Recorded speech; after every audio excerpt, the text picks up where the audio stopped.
வந்து அவ்வளோ எமோஷ்னலாக வந்துட்டு கனெக்டடாக இருந்தோம் எல்லாருமே. ஸோ படம் முன்னாடி இருந்தே வந்துட்டு ஹரிஷ், தேவா சார்லாம் வந்து நாங்களாம் ஒரு ஃப்ரெண்ட்ஸாக இருந்தனால ஸோ இன்னும் மோர் கனெக்டடாக இருந்தது. அதனால ஒரு ஒரு ஒரு படத்தோட கொண்டு வரதுக்கு, இதை வெளியே கொண்டு வரதுக்கு அந்த ஜேர்னியான ஒரு ப்ரொடியூசராக என்ன பெயின் இருக்கும், எவ்வளோ ஸ்ட்ரகிள்ஸ் இருக்கும், ஒரு ஒரு நாளும் எப்படி கடந்து போகிறாங்க அப்படிங்கிறது இன்னும் வந்து கேட்டு கேட்டு தெரிஞ்சு இது பண்ணனால எனக்கு வந்து ஓகே ஒரு ஹீரோயின் டேட் கொடுங்க அந்த மாதிரி எதுவுமே இல்லாமல் நான் வந்து ரொம்ப இன்வால்மெண்ட்டோட ஒரு ஃபேமிலியாக நினச்சி தான் இந்த படம் பண்ணேன். ஸோ தேவா சார், கண்டிப்பாக இந்த படம் வந்து உங்களுக்கு வந்து பெரிய ஒரு அன்பு, நீங்கள் போட்ட பெயின் எல்லாமே வந்துட்டு அன்பாக உங்களுக்கு ரிட்டர்ன் வரும்.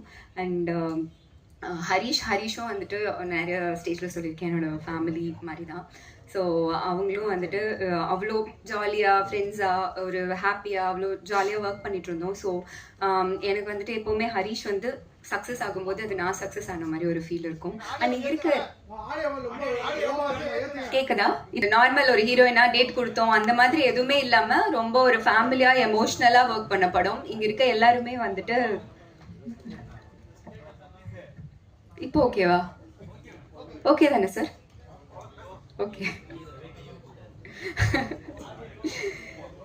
ஸோ இந்த ட்ராவல் இங்கே இருக்கிற எல்லாருமே வந்து ஓகே, நான் வந்து ஒரு நல்ல எனக்கு ஒரு அடுத்த ஒரு ஸ்டேஜ் போகிறதுக்கான ஒரு படம் அமையணும் அப்படின்னு நினைக்கிற ஆட்களோடு நான் ஒர்க் பண்ணியிருக்கேன். And Shanmugam sir, thank you so much. இந்த ஜேர்னியில் வந்து அவர் நிறைய தடவை சொல்லியிருக்காரு, இந்த படத்துக்கு அப்புறம் பாருங்கள் உங்களுக்கு கரெக்டான இது அமையல, இதுலேருந்து பாருங்கள் உங்களுக்கு